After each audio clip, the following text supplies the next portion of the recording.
go. My name is Nicole Grenville. I am a Haudenosaunee woman from the Six Nations of the Grand River in Southern Ontario. I am a survivor of genocide. I am Bill C-31, and they tried to white out my indigeneity. I wish I could say I was honored to be here today, but I wish we didn't have to gather in these circumstances. I wish we lived in a world where Indigenous and Black bodies and rights were equal, valued, and free. But we don't, we haven't, and we won't. We won't until we have dismantled systems of white supremacy, of colonization, of patriarchy. We won't until we have justice.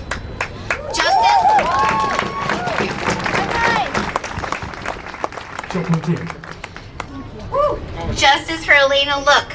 Justice for Shelley Dene. Justice for Amber Tuckero. For Janice Desjardins. Shirley Laquan. For Betty Ann Deltas. For Ellie Herman.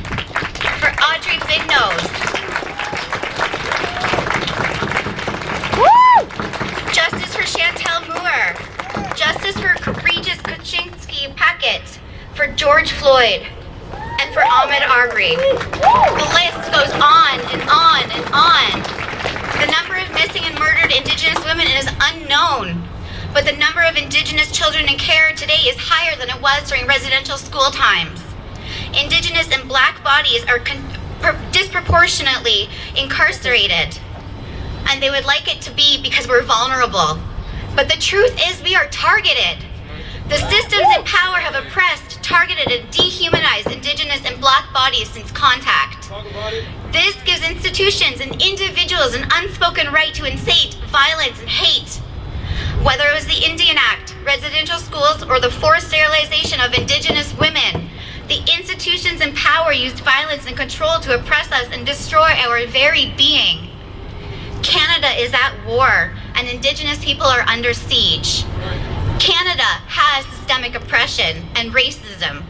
And we heard about it yesterday when we heard about the assault against Chief Alan Adam by the RCMP of Wood Buffalo.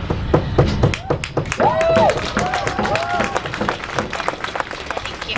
They talk about reconciliation, but what is reconciliation when we're in the middle of a genocide?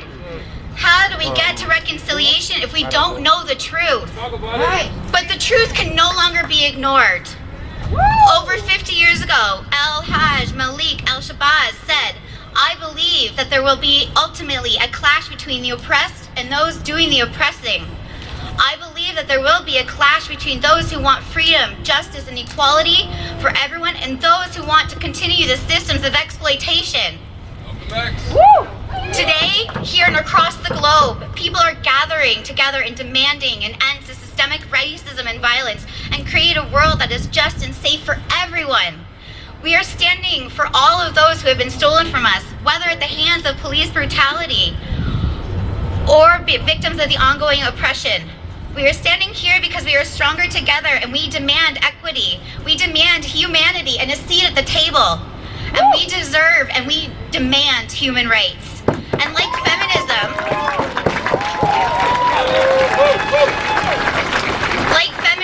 patriarchy, and like feminism, which the patriarchy and colonists are scared of, equal rights means equal rights for all.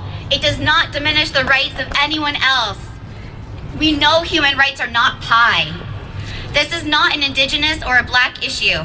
This is a human rights issue. So thank you all for standing with your fellow humans, for demanding a better world for our Indigenous and Black relations. And in the world of Malcolm X, a race of people is like an individual man. Until it uses its own talent, takes pride in its own history, and expresses its own culture, affirms its own selfhood, it can never fulfill itself. Nyawa, thank you all for joining us today, and thank you for the organizers and all the speakers. Thank you.